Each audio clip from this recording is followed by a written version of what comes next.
Goldfinger, the Goldfinger, he says they're not all bad people. They just don't want to get involved. Expat, leave those kids alone.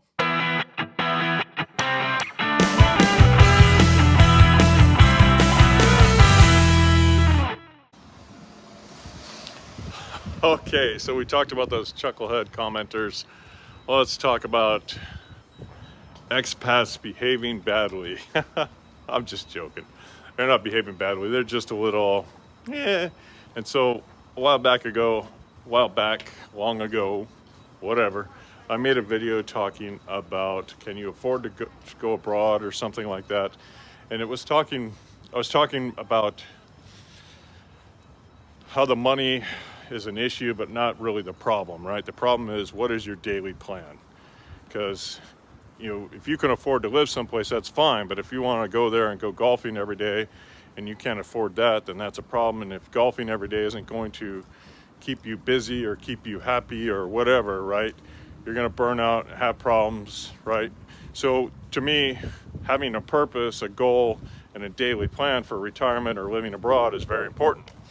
So Goldfinger, this character on the Old Dog channel, he just came up with a new, I'm saving the world. Send me your money and I'll save the world, right? And he made a couple comments at the end there, and I forgot the specific. Boy, I wish I'd refreshed my memory to quote him exactly, because it was a very disparaging comment. And he's casting stones at people who don't want to get involved in their community, people who don't want to be community activists. And I got a couple issues with that. First is, if you want to be a community activist, go to the F home and be an activist there. And two, if you were such an activist person, why did you leave your home state, your home city, your home country? Why do you have to go abroad to be an activist? So my whole take on it is, expats really shouldn't be activists at all. They shouldn't be out there trying to make such big positive impacts. They should go with the flow, fit in, offer advice on a personal level when wanted and asked, but to go uproot yourself, financially dominate a bunch of people around you in a foreign country and dictate to them what they should be doing, boy, that's kind of a ugly look, right? Kind of a real ugly look. Wow, check this out. Check this out. That is so amazing. So that's kind of a real ugly look, and it gets even uglier here, because if you're going to go to a foreign country and ask for donations, boy, I hope your paperwork is straight. A lot of countries don't like you speaking out about politics or policy or procedures. And a lot of countries really don't like you soliciting donations to do things and not really think about the ramifications, the long term, how that's going to affect everything. Low tide, low tide, but it is a beautiful scene. Beautiful scene. So again, if you're going to go out and solicit donations, man, make sure your shit is straight, and make sure you're not doing that shit online without the proper paperwork filed with the local government, right? It's just a recipe for disaster. Now, what he's actually doing, you can't blame somebody for having a big heart until they start doing stupid shit, until they start asking people for money to do stupid shit. And then you can kind of go, yeah, you know what? Big heart, good idea. Big heart, bad idea. Big heart, stupid idea. Putting helmets on kids in a third world country or second world country, developing nation, whatever you want to say it, sounds like a great thing. But I lived in Chico, California for a long time. I'm sitting in the town square with the police chief, a couple of his guys, and there's a couple more cops around, and a kid rides by in a place where you're supposed to walk your bike, no helmet, and I kind of mock them and make fun of them about how, even the most basic laws aren't being enforced in Chico. And so a kid rides by again, and chief says, "Get off your bike," right? Still didn't do anything about it. And the funny thing is it is a state law for kids under 18 to have helmets. It's a city ordinance not to ride your bike there.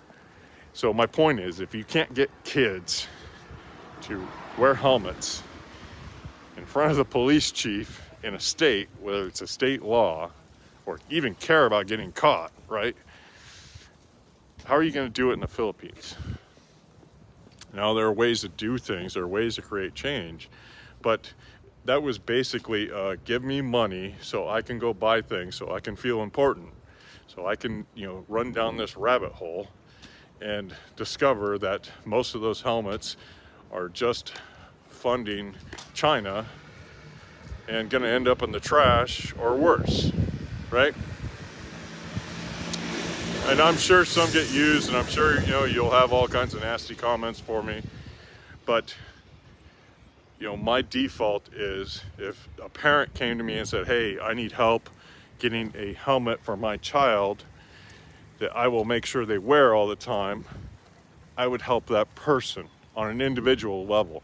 I wouldn't be out there trying to give every kid a helmet, because I know, anybody with a brain knows, if the parents aren't going to tell them to wear it, they're not going to wear it. If the parents aren't going to demand they wear it, they're not going to wear it. It's just not going to happen. Now, you can create some cultural sway and get people to wear things or do things like give up plastic straws to suck out on a poisonous paper straw, right? That's a cultural movement that had negative side effects under a good intention, right? Give up your plastic straw so you can suck on this poisonous paper straw. It's wrapped in plastic. Yeah, right? Silliness. But on an individual level, you can make changes. On a big level, you can't. So, he went down the rabbit hole of the helmets. Give me your money so I can support my shopping addiction and feel good and have purpose, right? I'm doing this. I'm a good person, and you people out there that aren't getting involved, you're not real expats. You're not good people, right? See where I'm going here? It's kind of a stinky, kind of stinks, right? And then he goes and buys a bunch of grabbers from China. Again, let me take my money let me take the money you gave me and go spend it in China so I can feel good, right? And why would you do that? So you're gonna go buy grabbers. Well, I got news for you. If you wanted to get tongs to pick up trash, why not just go to some local guy? He can split some bamboo and they can make tongs out of bamboo, and trash picking up can be a 2-person process. You can create community interaction, right? Barbecue style tongs, right? It's easy. A little bit of inner tube, some bamboo split, a little piece in the middle, and you make tongs, right? Just like they use to move the briquettes on a hookah or charcoal on a fire, right? And you can make it local, put some money into the thing, and the guy may make 10 extra and sell them on the side, and people will realize it's a useful tool. They'll start buying them from that guy, right? It creates a whole business thing, right? It doesn't just ship money off to China, and it'd be a lot cheaper probably. And you could start with 10, you could start with 20, you don't have to order 100. And the whole thing stinks. The whole thing stinks. Give me money so I can go spend it in China and feel important here in the Philippines. And now he's doing this whole food program. I'm gonna feed the kids. Give me money and I can feed the kids. Give me money and I can be important. Give me money and I can have purpose. Man, school lunch programs are a very controversial thing in the long run. Yes, a kid being hungry is not a good thing. And but feeding a kid every day is a lifelong obligation. And if you start down that rabbit hole, you should probably stick to it forever, because the parents are going to become accustomed to you feeding their children, and they're going to stop feeding their children. And it creates this whole problem, right? This generational problem. Anybody ever heard that word? generational poverty, when, I don't have a good answer there, but I can tell you starting a school lunch program on the fly with no real problems. And then, let's look at it at a city level. Okay, so you've got these kids over here getting free lunch. Kids over there are going to complain they're not getting free lunch. Parents are going to complain, right, that those parents are getting something they're not. It just creates this whole nightmare because somebody didn't have a plan for their retirement and wants to feel better about themselves. So again, in my opinion, if you want to be an activist, go the hell home. Don't be an activist in another country. Don't be an activist in a culture you don't fully understand, like 10, 15 years understand. And, and don't disparage people who just want to retire, go live on an island, drink some beer, eat some food, and go swimming. Why the hell do they have to get involved in the community like you to be considered a real expat in your eyes? Why the hell do they have to? I mean, the converse can be made, right? All these activists out there aren't real expats, they're just activists. There's a country I know of where missionaries were illegal and often just killed on sight for a long time. And tell me how the actions of this individual are not so similar to those of a missionary, but instead of preaching the religion of a good book or a known religion, he's preaching the religion of leftism and socialism and communism. School lunch programs, free handouts. If you're not involved in the community, you're a bad person. If you're, right, you see where I'm going with this? So a lot of people are talking about how leftism is now considered a religion. It's replacing religion in a lot of ways. And explain to me how he's not acting as a pseudo. I'm just saying. If you want to be a missionary and do it up front, do it legit, and do it legally. And I wouldn't do it in a country where they have a long history of killing missionaries. I'm not saying the Philippines does or doesn't, but I would probably look into that. The Fat Electrician's a YouTuber that's funny as shit. And I recommend you follow him when you need a laugh. But he says all the time, don't fuck with the boats. Don't fuck with the boats. And he talks about how so many wars have been started or military actions have been started because people fucked with America's boats. Well, I'm going to say don't fuck with the kids. Don't fuck with the kids. You're out there trying to give the kids helmets. You're out there trying to feed the kids. You're out there doing this. Don't fuck with the kids if you're an expat. It's a bad idea. People feel like you're messing with their kids, giving them ideas they don't like, and you're in a country, you don't understand the language, you don't understand the culture, you don't understand jack. Don't mess with the kids.